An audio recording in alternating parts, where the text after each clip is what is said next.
Bonjour. Alors aujourd'hui, je vais vous parler de la peur.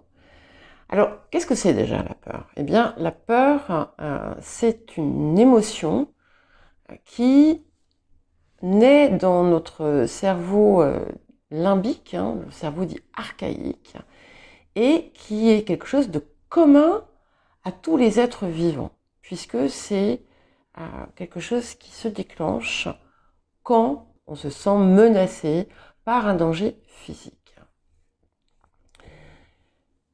Et c'est quelque chose il y a trois réactions, on va dire, principales, communes, qui sont ce qu'en anglais on appelle les 3 F, fight, flight ou freeze, donc le combat, la fuite ou la paralysie ou la soumission.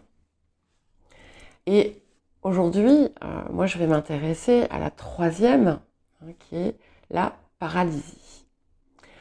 Alors déjà, bon, pourquoi est-ce que cette émotion se manifeste alors que techniquement nous ne sommes pas en danger, On va pas de danger physique, mais elle arrive et elle vient saboter nos envies, nos projets, nos besoins parfois, et nos décisions importantes pour notre vie. Et en fait, qu'est-ce qui se passe? Donc ici, on n'est pas dans un contexte de danger physique, mais à partir du moment où il y a quelque chose qui vient, qui pourrait créer un changement, c'est notre confort, notre sécurité, qui sont parfois tout relatifs, qui se sentent menacés. Du coup, eh bien, que ce soit quelque chose de grand comme changer de vie, changer de métier, changer de lieu géographique, ou quelque chose de plus simple comme apprendre la peinture, apprendre à danser la salsa, ou tout simplement changer d'habitude, eh bien vous vous sentez cloué sur place, incapable d'agir, le cerveau comme dans du coton, et vous voyez votre vie qui avance, qui se déroule devant vous, et vous restez à la même place. Alors qu'est-ce qui se passe? Eh bien, j'ai envie de vous l'imager un petit peu, et c'est un petit peu comme si, dans votre esprit, il y a les habitants locaux, qui sont vos envies, vos besoins, vos projets, vos rêves. Et puis, il y a une armée invisible. Donc, et cette armée, c'est l'armée des petits saboteurs. Ils sont invisibles, attention, ils sont invisibles. Ces petits soldats, cette armée de soldats, elle est gouvernée par 3 généraux. Donc vous avez le général soit parfait, vous avez le général la réussite sinon rien, et puis vous avez le général zone de confort. Et il mène un petit peu ces soldats qui crient très très très fort. Donc ils sont invisibles. En soi, ils ne peuvent rien faire. Mais voilà, ils crient très fort, et tellement fort que, qu'est-ce qui se passe? Eh bien, ça vous cloue sur place. Chacun de ces petits soldats représente une pensée, une croyance, une émotion, un schéma, une expression populaire.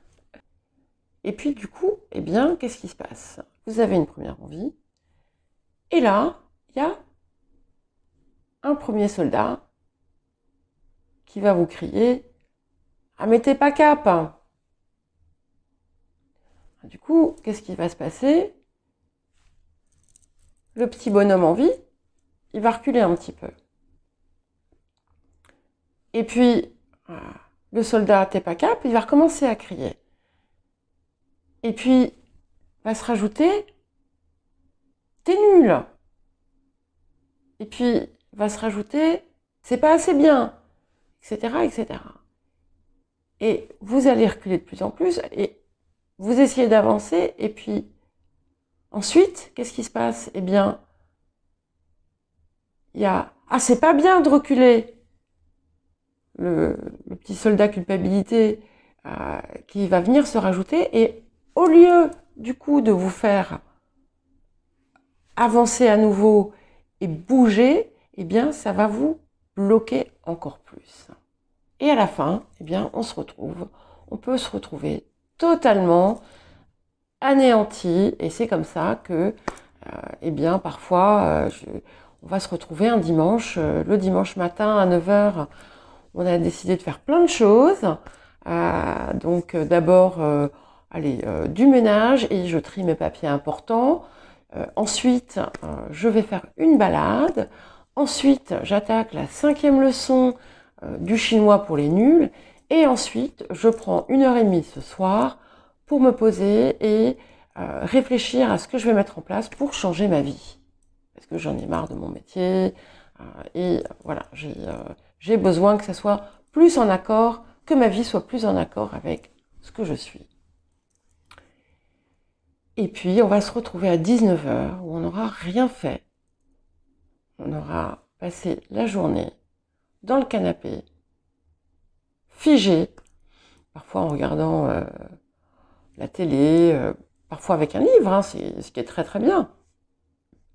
Mais on n'aura fait aucune des choses qu'on voulait faire et qu'on trouvait importantes. Et alors, qu'est-ce qui s'est passé? Eh bien, on a été attaqué par les petits soldats. Déjà, le moindre changement que l'on apporte dans notre vie la remet en question, même si c'est quelque chose d'infime et de basique. Et en fait, il y a vraiment 3 craintes principales. C'est celle de la peur du changement et de l'inconnu, hein, la peur de l'échec, la peur de perdre aussi quelque chose, hein, puisque même si c'est pour changer une habitude qui est néfaste, comme arrêter de fumer ou arrêter de manger trop sucré, eh bien on a peur de perdre quelque chose. À un degré supérieur, si on veut faire une transformation dans le domaine professionnel, eh bien, on risque de perdre son travail, on va perdre ce qu'on a, qu'est-ce qu'on va trouver? Donc, toutes ces choses qui sont mises au défi, en quelque sorte. Le général zone de confort, il va regarder tout ce qui a trait à finalement la situation dans laquelle on est, qui n'est peut-être pas idéale, mais on est rassuré. Et en fait, on est rassuré dans ce que l'on a. Cette peur du changement et de l'inconnu va remettre en question tout ce qu'on... notre sécurité. Voilà. Même si c'est un tout petit niveau. Et puis, le général zone de confort aussi, il va activer tout ce qui a trait à la possibilité de perdre quelque chose, hein, même si c'est perdre la cigarette ou perdre le sucre. Hein. Donc ça peut être aussi perdre le travail, toutes ces choses-là. Ensuite, on a le général soit parfait.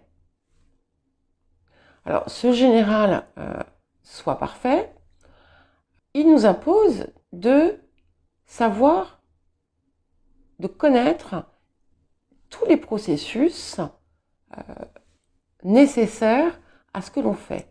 Donc forcément, quand on va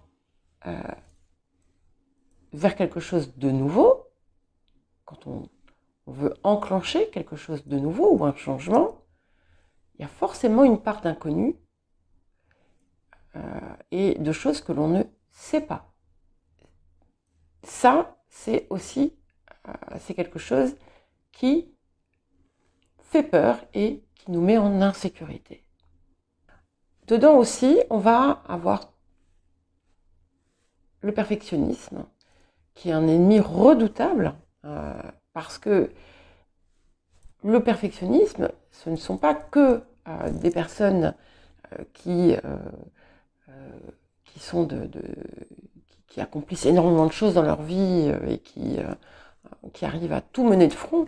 Ce sont aussi des personnes qui n'arrivent pas à faire parce que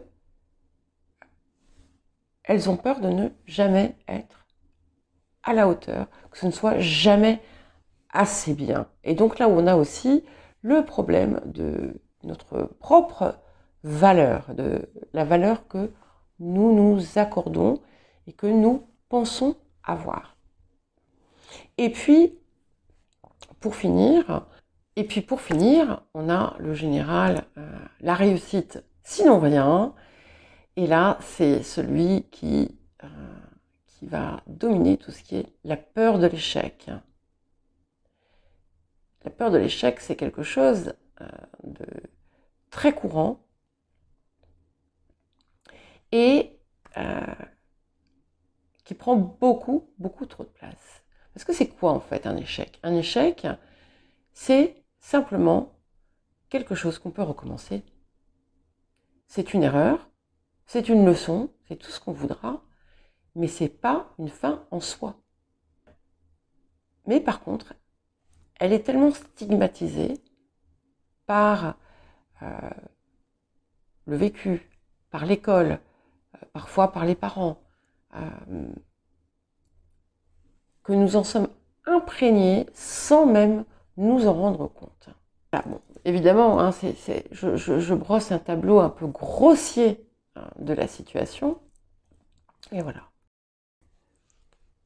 Alors, qu'est-ce que vous pouvez mettre en place pour modifier et dépasser cette peur, hein, parce que on ne va pas nécessairement l'éliminer. Parce que déjà, il y a une chose qu'il faut comprendre. Sans peur, il n'y a pas de courage. Puisque le courage n'a pas lieu d'être sans peur. Donc, vous avez certainement, on vous a certainement dit dans votre vie déjà, oh, quel courage tu as de faire ça ou d'avoir fait ça. Donc, ça veut dire que c'est quelque chose que vous avez en vous. Hein. Alors, les étapes. Première étape, indispensable, incontournable, c'est la prise de conscience. Donc, vous allez identifier les petites voix, hein, les différents petits soldats, et si vous ne les identifiez pas, vous ne pouvez pas les détruire. Donc, on les identifie, on essaie de voir d'où ça vient, hein, si ça vient de vous, si ça vient de l'extérieur, et vous essayez de déconstruire. Ensuite, ce qui est important de voir, c'est est-ce que ces choses que vous désirez faire, mettre en place ou décider, est-ce qu'elles viennent réellement de vous? Ça, c'est aussi une question que je vous pose régulièrement. Est-ce que ça vient du cœur? Parce que ça, c'est également incontournable.